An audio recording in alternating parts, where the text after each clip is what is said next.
का जरूरत रहल ई सब करे के? काहे सारा इल्जाम अपना सर पे ले लूं? का जरूरत रहल महान बन के हमके बचावे के? तोहके का लगल हम खुद ए मुसीबत से बाहर ना निकल सकत रहनी? अब तोहरा ई सब करे के वजह से ना हमके गिल्टी फील हो रहल बा, काहे कि हमरा वजह से तोहार इंसल्ट भइल। का पड़ा रहल तोके महान बने के? हम कोनो महानता ना दिखैले बानी, हम खाली आपन फैलावल रायता समेटले बानी, समझला कुन सर ना? ये सब कुछ हमरा वजह से भइल बा। अगर हमहू चेन संभाल के रखती तो ये सब ना होके। ये हमार गलती रहे, एक खातिर हम इल्जाम अपन सर पे लेनी, ना कि तोहके बचावे खातिर, समझला?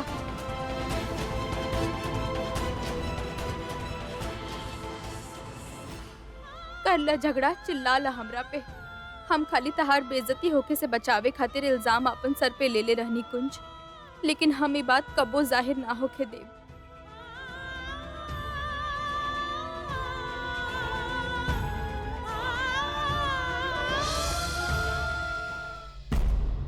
OMG दीदी जी, ये सुने से पहले हमार ईयर्स काहे बर्स्ट न हो गई कि ट्विंकल आपन ही ससुराल में चोरी कैले बा।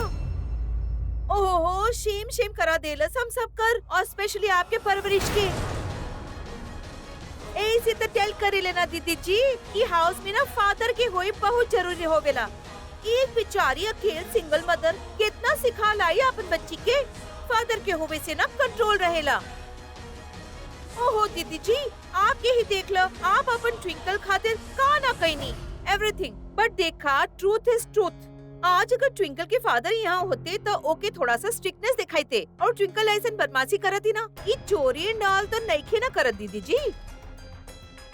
वेरी बैड भैल जी, जे भी भैल।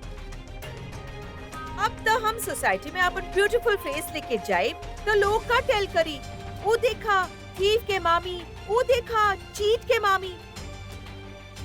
हम कितना सोच सोच के डेथ वाली फीलिंग आ रहा। बस भी करा सिमी, अगर गेहूं के जख्म पे मरहम ना लगा सकेलू ना तो नमक भी ना छिड़कल करा। तू तो ट्विंकल के बचपन से जाने लू ना, तो के लागत बहु ऐसा गिरल हरकत कर सकेले।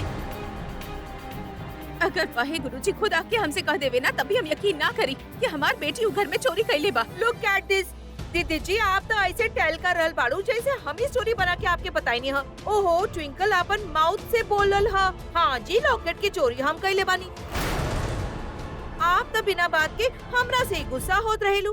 वो यही से काहे कि हम अपन ट्विंकल की अच्छा तरह से जाने ली।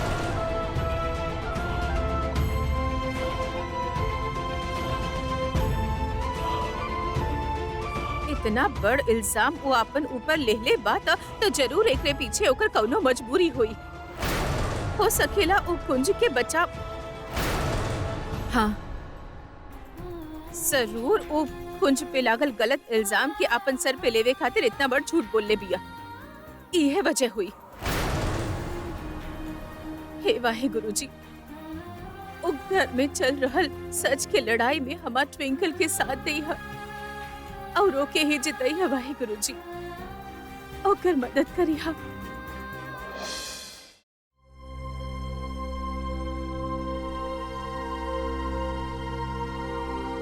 ट्विंकल, तू इतना बेशरम बाड़ू, तू आज सबके सामने शर्म से हमार सर नीचा कर देलू है। हमार प्यार, हमार विश्वास के तो ठेस पहुंचैलू। ट्विंकल ही घर के बहू बा, ऐसे हमके तो समझ में ना आ रहा कि एक का सजा दे। एकरे जगह के वो और हो तो उसे हम जरूर ही कहती कि जा जमीन पे अपन नाक रगड़ के दिखावा।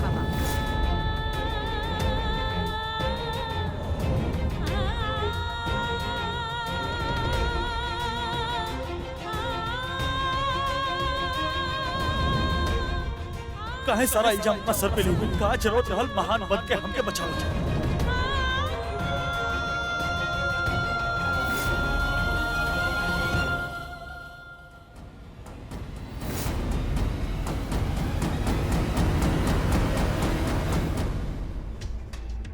अब काहे आइल बाड़ा? सॉरी बोले, हमरा की तरह से कोनो बात नहीं करेगी। ना जा सकेला सॉरी बोलला बिना। ठीक बा, बोल द सॉरी। सॉरी ट्विंकल,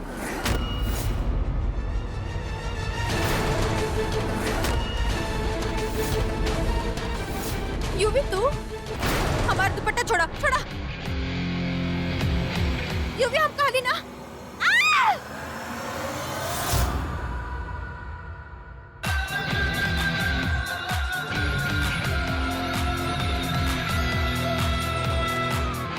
दोस्त हम बचा लेनी ट्विंकी के। अब आवा जल्दी आवा जल्दी आवा। तू तू हट तो नहीं खू ना? लगल तो नहीं के ट्विंक?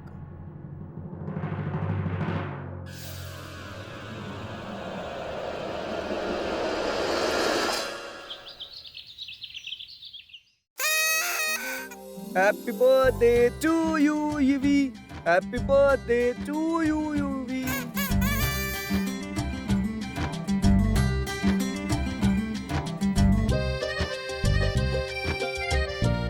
Happy birthday my baby, a very happy birthday to you. Happy birthday बेटा। भगवान तो के बहुत सारा खुशी देवे और भगवान करे तू पहले की तरह जल्दी से जल्दी बिल्कुल ठीक हो जा। वैसे ही को बात बतावा, तो क्या अपन लास्ट ईयर वाला बर्थडे पार्टी याद बा काका कैले रहल?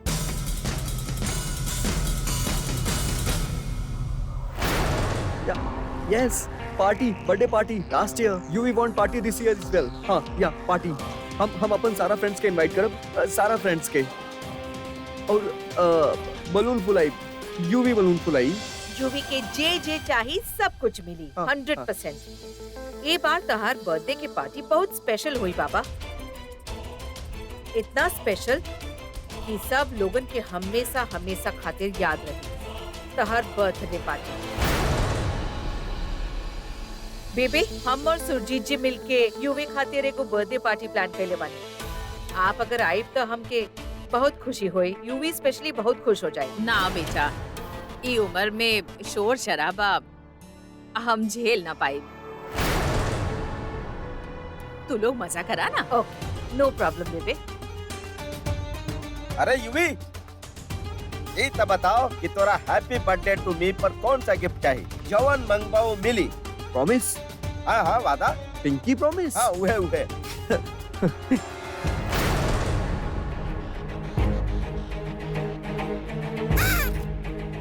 Twinkle, twinkle, little star, how I wonder what you are. हमके ट्विंकी चाहिए।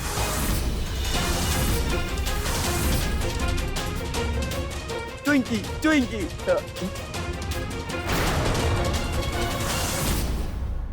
हम चाहता नहीं हमारा बर्थडे पे ट्विंकी हमके ड्रेसअप करे।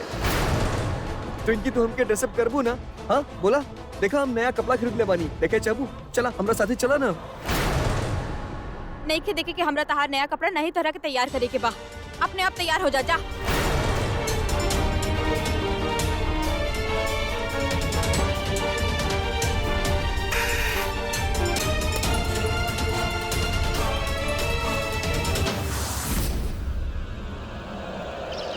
आई एम सॉरी मिस्टर सरला, हम आपके as a hotel manager hire कनी, लेकिन आज हमके आपसे आपके ओहदा के छोड़ के कुछ मदद चाहिए। वो कहा कि आज शाम के होटल में बहुत बड़ पार्टी बा और हमरा पास स्टाफ कुछ कम बड़े। इफ यू डोंट माइंड, आज शाम के पार्टी में आप खाना वगैरह सर्व करब।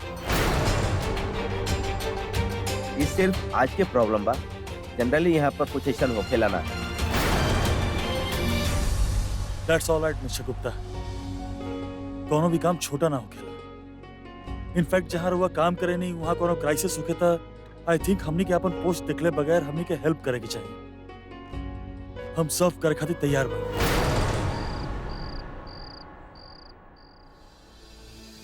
Oh, nice. This is really nice. Nice. Waiter.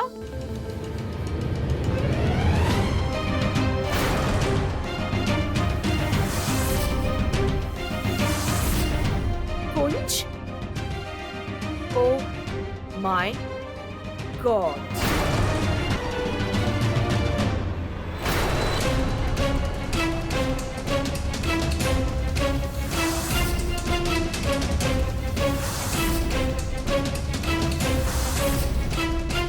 Kunj. अरे आजा हो बर्थडे बॉय, आजा।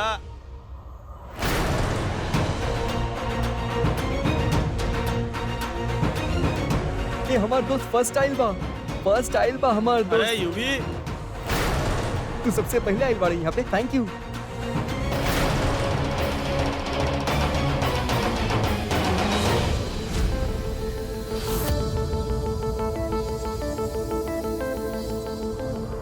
तोके का लागल कुछ? तोके ई नौकरी ऐसे ही मिल गई? सब कुछ हमार प्लान रहे, तो हाथ फिर से इंसल्ट करेंगे। इससे अच्छा तरीका और का हो सकत रहे? हमार यूवी के पार्टी में हम ताहरा के वेटर बना के रख देंगे। एंजॉय द इवनिंग कुंज, आई मीन वेटर।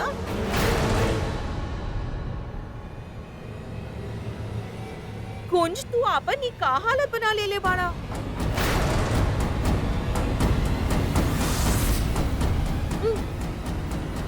कैसन दिन आ गइल बा तहार? आई मीन द सरनास फैमिली के बेटा वेटर बन गइल बा, वेटर।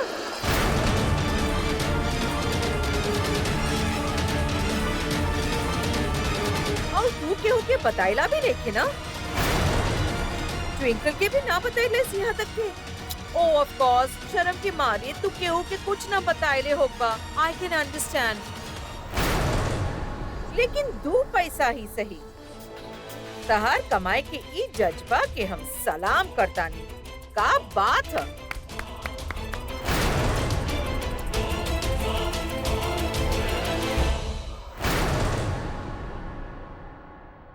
कुंज का करत बड़ा तू?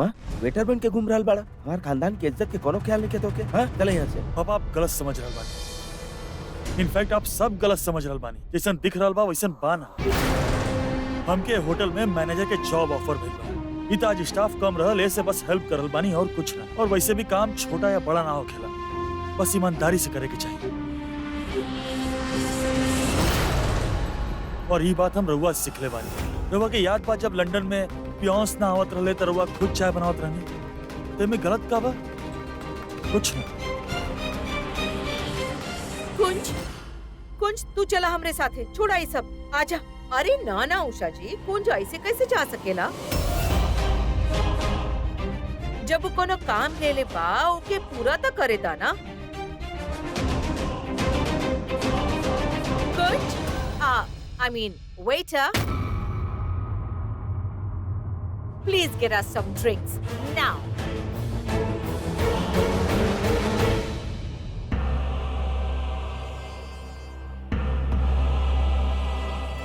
ली।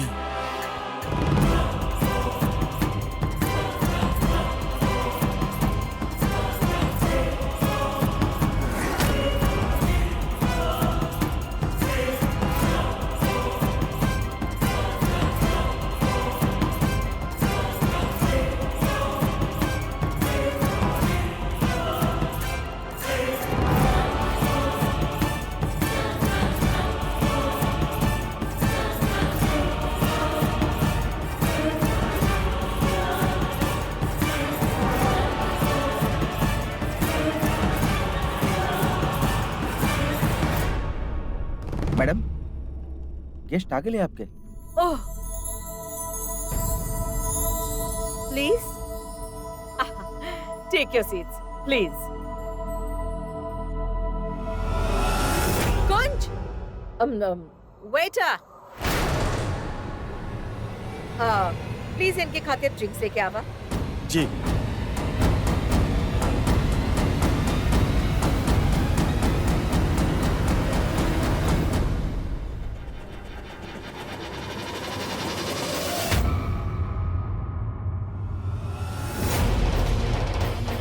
OMG, कुंज, हाय समधन जी।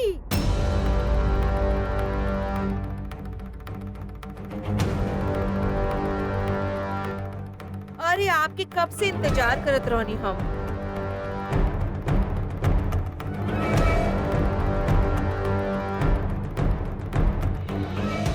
का बात बा? ओ, आपन दामाद के देख के शौक लागल हा ना?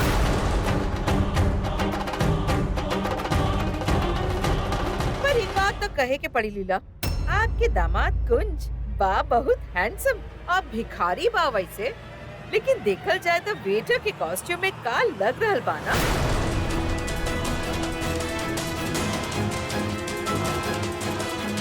अरे यार अब ऐसे सैड मत होवा था, हर सैड चेहरा हमसे देखल ना जाला लीला। और वैसे भी देखा आज हमारे यूवी के बर्थडे है, तो try and be happy, just smile. चला हैव अ ड्रिंक। लेला ना एक ड्रिंक लेला अपन दामाद के हाथ से। कम ऑन लीला, ये ओकर नौकरी है, उ सिर्फ नौकरी तक करल बा। चिल। ओम जी दीदी जी, ई तो हमनी के बहुत बिग वाला इंसल्ट हो गइल बा। हमनी के सन इन लॉ वेटर सोसाइटी में बिग बिग शेम हो गइल हमनी के, और वेरी लिटिल रिस्पेक्ट। चुप करा। ओ भाई सब मेहमान आ गए हुआ।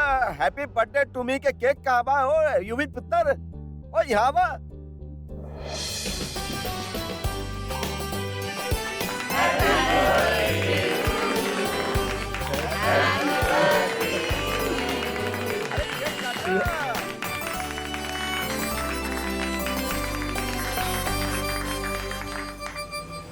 क्या खियाओ अपन मम्मी के खियाओ।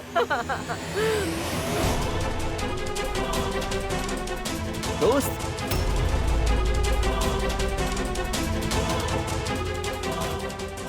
अरे ला ला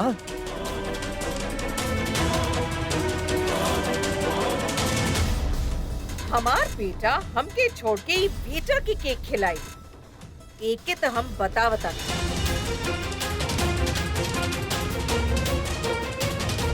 यू बी हैप्पी।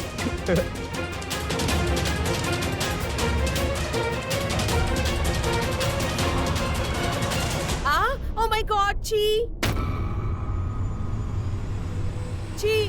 केक गिर गए। वेटर प्लीज आके साफ कर दो प्लीज।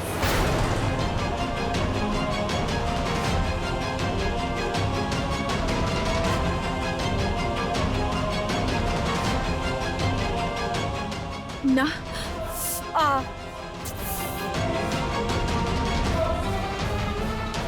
प्लीज।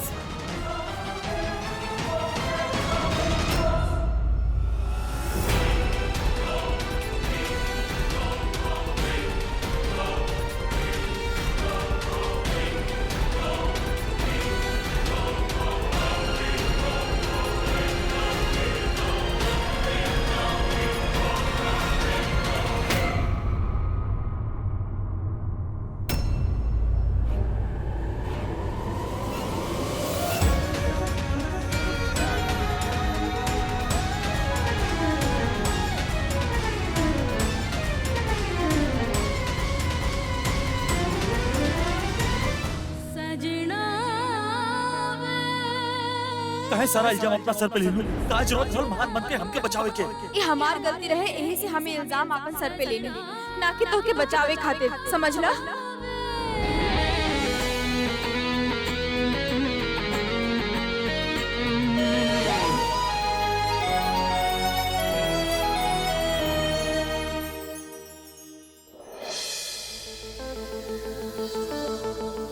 Thank you. वाह ट्विंकी, कितना अच्छा ड्रेस बा।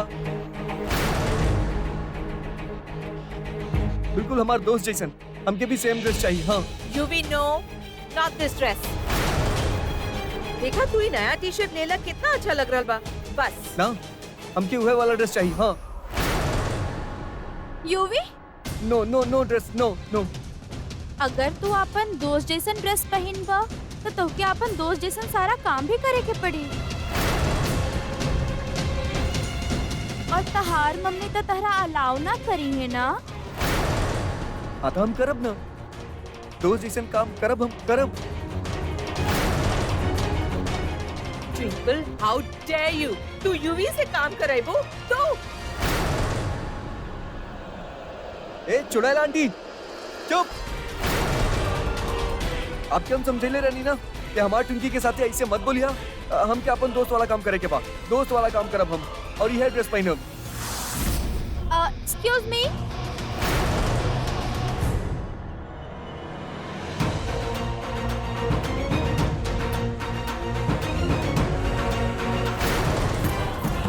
युवी no, you're not doing this, Yuvi, stop it, stop it. छोड़ा छोड़ा, युवी listen to me, बात तो सुन लो बच्चा।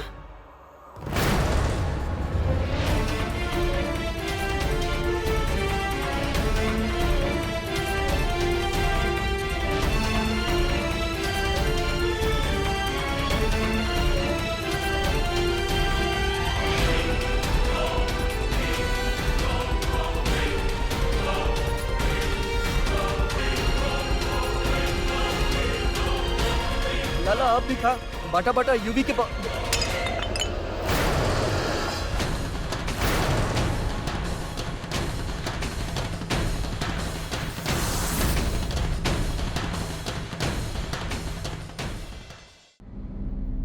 अनीता आंटी,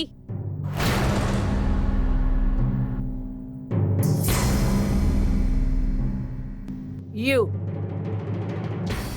एक बात हमार कान खोल के सुन लो। बात तो अब आप हमार सुनिए अनीता आंटी उर्फ ताई जी। और ये उंगली ये केहू और के दिखाई, हमरा या हमार परिवार के ना। Got it? बहुत कर लेनी आप, बेइज्जती, घटिया गंदा हरकत, लेकिन हम चुप रहनी काहे कि हमार माँ हमके संस्कार देले बाड़ी कि बड़ से बदतमीजी ना कइल जाला। हम बहुत कोशिश कईनी कि हम दिल से आपकी इज्जत करी, आपके बहुत मौका भी देनी, लेकिन कुछ बढ़ना आप जैसन होखेले जिन नीच हरकत पे गिर जाएले, आपन बड़प्पन भूल जाएले। तब बच्चन के बोले के पड़ेला, आपन आवाज उठावे के पड़ेला। और कहा ना कि आजकल के वक्त में हवा ही ऐसा चल रहल बा कि शराफत के कमजोरी समझल जाला। यही से अब हम और चुप ना रहब। जौन जुबान में आप हमसे बात करब ना, उहे जुबान में हम आपके जवाब देब। अगर आप ईंट उठवनी तो हम पत्थर उठाई।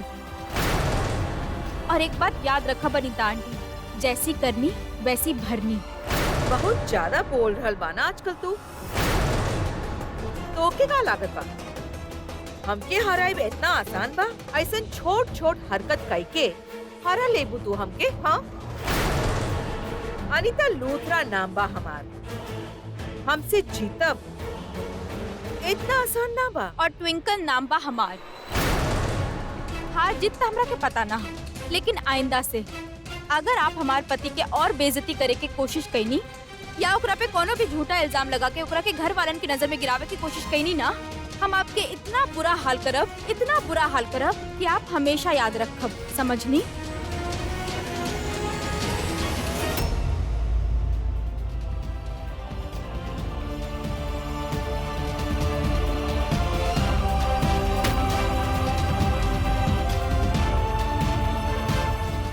का जरूरत रही सबके? जरूरत बा, काहे कि तू तो कुछ करत नहीं खा, काहे कर रहल बड़ा ये सब? और का जरूरत बा यू वेटर बने के? वेटर नहीं की, ये होटल के मैनेजर बने। बोली ना वो लोग के हेल्प की जरूरत रहल, ऐसे करे के पड़ल। खैर, बहुत सारा रिस्पॉन्सिबिलिटीज बा ट्विंकल। अगर हम काम ना करें तो कहाँ से पैसा आए? हाँ, ताऊ जी अकाउंट सील कर देले बाड़े। कुछ भी खरीदे से पहले 10 बार सोचे के पड़ेला। खर्चा मुश्किल से निकलेला यार, कब तक चलिए इसे? हमरा परिवार के को सर्टेन लाइफ स्टाइल के आदत बा ट्विंकल, हम ऐसे सबके सफर करत ना देख सकेंगे। सब लोग में हम भी शामिल बानी ना कुंज? बोला ना। हाँ बा, तू भी शामिल बाड़ू। हम तोके परेशान होकर तब बिल्कुल ना देख सकेंगे। खुश? काहे? बोला। काहे कि तू हमार बीवी बाड़ू, हमार रिस्पॉन्सिबिलिटी बाड़ू, और हमार फर्ज बा कि हम तोके को अच्छा लाइफस्टाइल दी, एगो अच्छा घर दी, माहौल दी, वो सब कुछ दी जैसे तू खुश रह। एगो पति खातिर सबसे बड़ सजा पता बा का होखेला? वो अपन पत्नी के आंख में आंसू देखेला। हम बस इतना चाहत बानी कि तू हमेशा हंसत रह।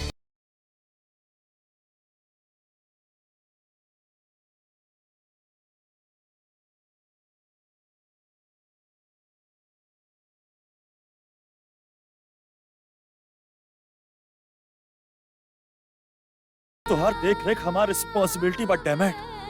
इतना भी ना समझे तू।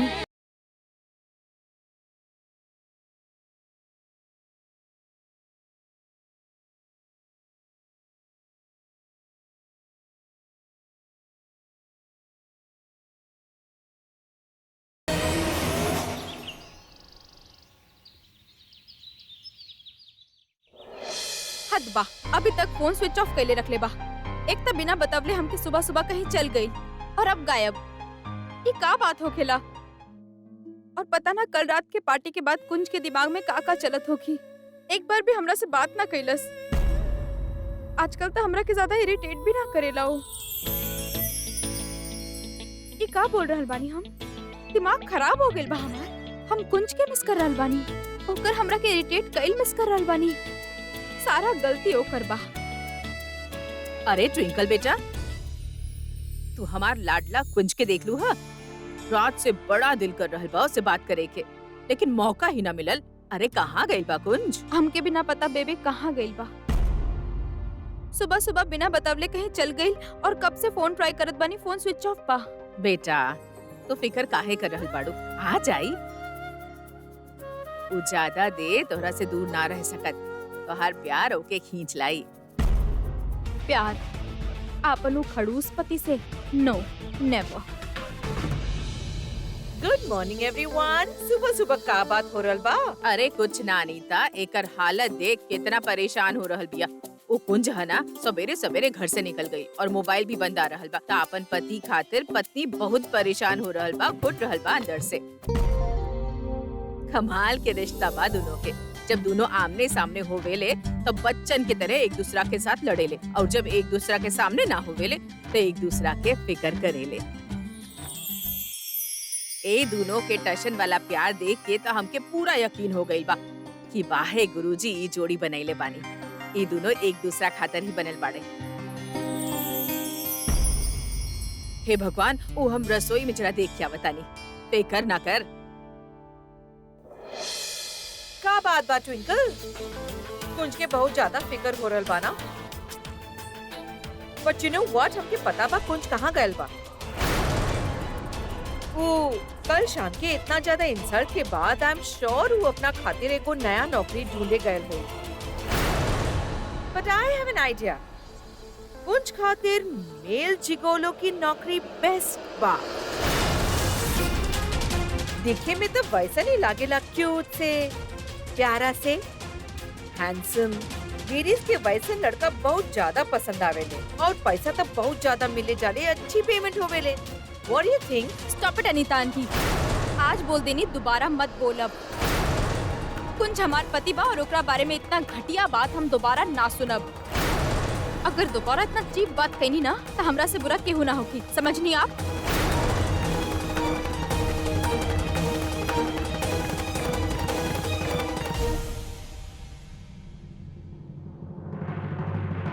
कल रात के जे कुछ भी भइल बिल्कुल ठीक ना भइल। ये ट्विंकल और कुंज के इतना बेइज्जती। जी तो चाहत रहे वो अनीता के मुंह तोड़ जवाब दे, लेकिन सिर्फ ट्विंकल की वजह से हमारे कदम पीछे रह गए। हम ही मुश्किल घड़ी में ट्विंकल और कुंज के साथ जरूर दे। कुंज के फोन करके बात करे के हुई, क्यों ये बात ट्विंकल तक पहुंचा देवे कि ई मुश्किल वक्त में वो अकेली ना बा। ओकर माँ ओकरे और ओकर पति के साथ साथ खड़ी बा।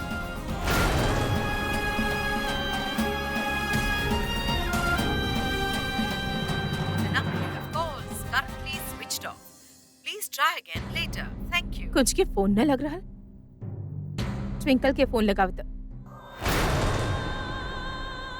लैंडलाइन पे फोन करता नहीं।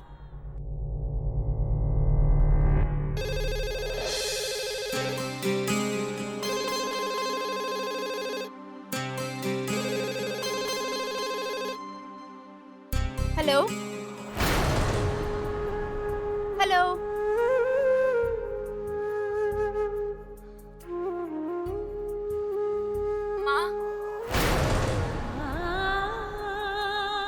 माँ हम जानत बानी आप बानी, हम आपके बेटी बानी और हम आपके सास भी पहचान सकेनी, काहे कि आपके सास से हमार सास जुड़ल बा।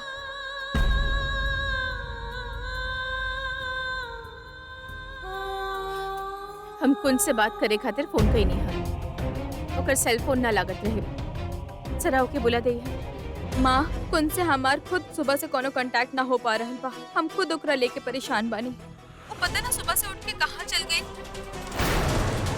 का? पता ना क्यों कहाँ चल गई? अरे तब पता लगावा क्यों कहाँ बा? पति बा हो तो हर।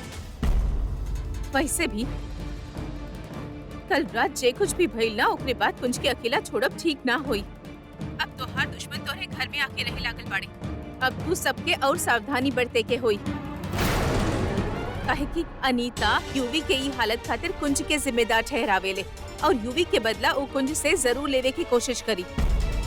वैसे डरे की कौनो बात ना बा। बुरा लोगन के साथ हमेशा बुरा ही होवेला, लेकिन फिर भी अनीता के हर एक हरकत पे तू लोग के नजर रखे के होई ताकि वो कुंज के कौनो तरह के नुकसान ना पहुंचा सके। जा जाके पता लगावा कि कुंज कहाँ बा और जैसे वो मिल जावे उसे कहा कि वो तुरंत हमके फोन करे। थैंक यू माँ। हमके पता बा कि आप हमरा और कुंज के लेके परेशान बानी, यही से आप हमरा के फोन कईनी।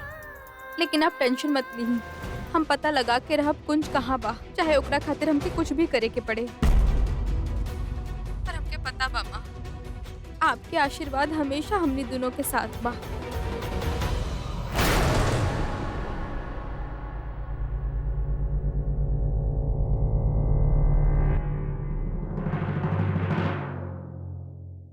हमके गर्व बा हमार बच्ची, नाज बा तोहरा पे कि तू कितना समझदार हो जा रहल बाड़ू। तू सिर्फ एगो अच्छा पत्नी ही ना बल्कि तू एगो समझदार बहू भी बनत जा रहल बाड़ू। बस अब हमके बेसब्री से वो दिन के इंतजार बा जब हम तोके अपन गला से लगा के जी भर के रो सकी और तो के प्यार कर सकी।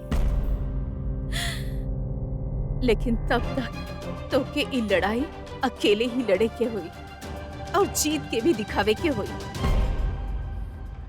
जानत पानी थोड़ा मुश्किल बा, लेकिन तू कर सकेलू ट्विंकल, तू हमार बेटी बाड़ू। तब तक हमके यही तरह अपना आप से तो के दूर रखे के हुई। वाहेगुरु जी, आप तो सब जानत बानी, सब कुछ आपके सामने हो रहल बा। हमार ट्विंकल की मदद करी हम कि वो अपन रास्ता के हर मुश्किल के आसानी से पार कर सके। कुंज होटले गईल होखी, हम अभी जाके ओकरा से मिलत बानी। ट्विंकल,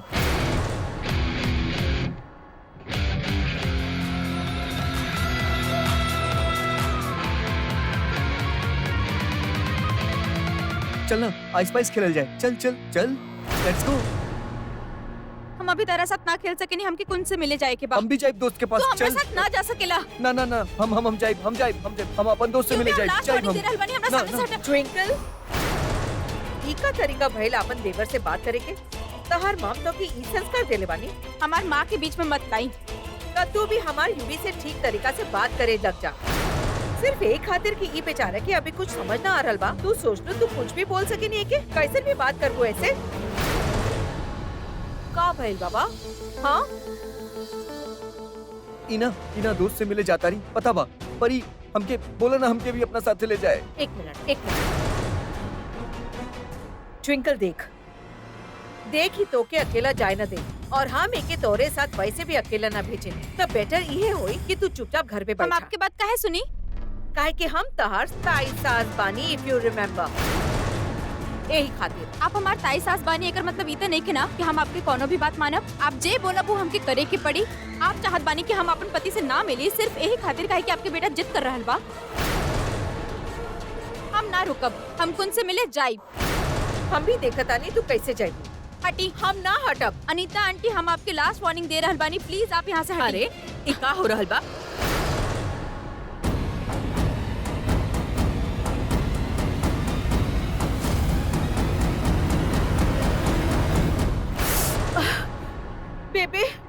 बेबे ही देखा तनी, ये लड़की हमके स्क्रैच कैले से इतना जोर से।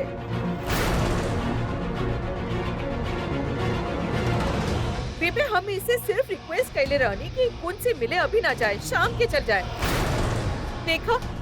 देखा आजकल की बहू इतना ज्यादा अग्रेसिव हो गई बानी, हाथ पांव चलावे लग गई बा। ई देखा बेबे।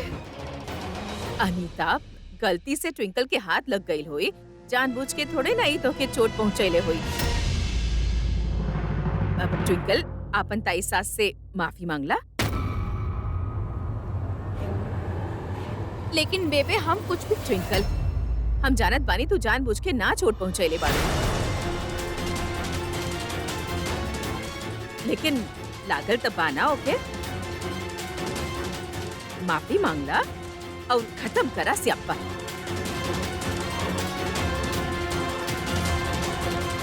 सॉरी।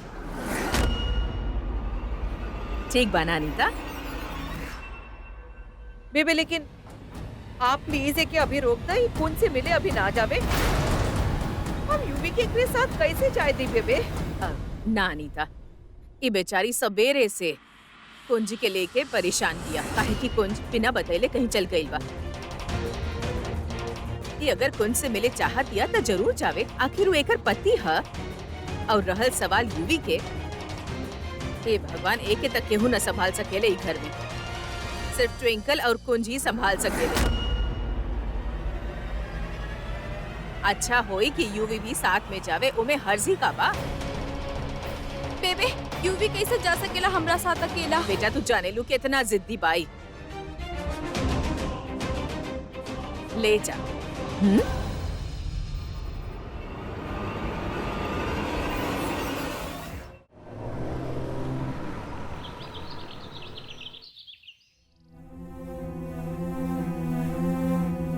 तो तू यहाँ पे बाड़ा, हमके पता रहे तू यहीं पे मिलबा। आपन फोन काहे स्विच ऑफ कैले बाड़ा सुबह से? पता बा बेबे भी कितना परेशान बाड़ी।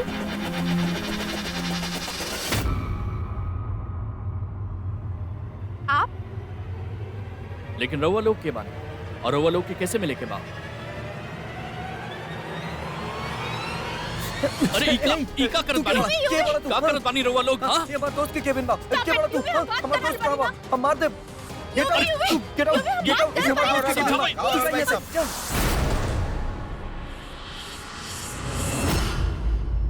आप यहाँ के ओनर बानी ना? आप ही कुंज के जॉब पे रखले रहनी? कुंज कहाँ बा? ओकर फोन भी सुबह से स्विच ऑफ आ रहल बा। कुंज सरना हम ओकरा नौकरी से निकाल देले बानी। कल रात के पार्टी में जवन हंगामा भइल, ओकरा बाद हमार होटल के रेपुटेशन बहुत खराब भइल। सुबह कुंज सरना ड्यूटी पर आयल रहे, बाकी हम ओकरा फायर कर देनी। आप ऐसा कैसे कर सकेनी? सारा गलती आपके बा। एक तो आप ओकरा के मैनेजर के पोस्ट खातिर हायर कैनी और ओकरा बाद ओकरा से वेटर्स वाला काम करवाईनी। ये तो कुंज के अच्छाई बा कि वो हाँ कर देलस आपके हेल्प करे खातिर, काहे कि आपके पास स्टाफ ना रहे और ओकरा बाद भी आप ऐसे बिहेव कैनी ओकरा साथ। कैसे इंसान बानी आप? कैसे चलावेनी अपन होटल? रिडिकुलस। यूवी चला।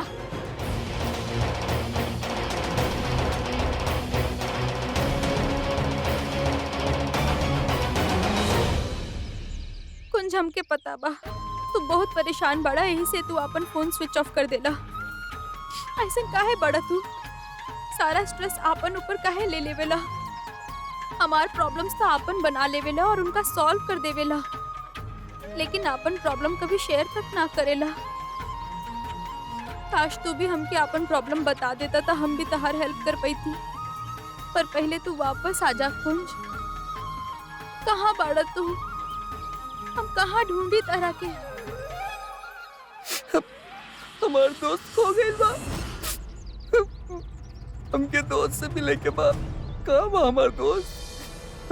अरे का हो गइल? आप लोग इतना परेशान काहे बनी? हमार दोस्त खो गइल बा, मिलत नहीं के। भाई साहब आप यही काम करी नहीं ना? एक मिनट, आप इनका देखनी कि आज सुबह यहाँ आयल रहले ना? हाँ, इस साहब सुबह होटल से निकल रहे, ओकरा बाद उन लोग गाड़ी रोक के इनसे कुछ बात के ले, फिर ई साहब उनका साथे गाड़ी में बैठ के निकल गए। कुंज ऐसे कैसे केहू के गाड़ी में बैठ के कहीं जा सकेला? के रहले उ लोग? कुंज ऐसे कैसे केहू के साथ चल गई? कुछ तो गड़बड़ बा। आप लोग कुंज खातिर इतना टेंस काहे हो रहल बाड़े? अब सिर्फ यही खातिर काहे कि ओकरा मोबाइल ऑफ आ रहल बा तो इतना टेंशन लेवे की का जरूरत बा?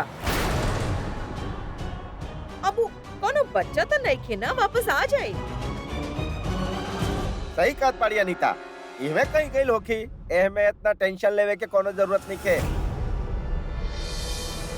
हाँ उषा, अनीता और सुरजीते बिल्कुल सही करल बाड़े। हमने के थोड़ा इंतजार करे के चाहिए। हमके पूरा विश्वास बा कि कुंज वापस आ जाई। लेकिन ट्विंकल, कौने तरह की बीवी बाड़ू तू?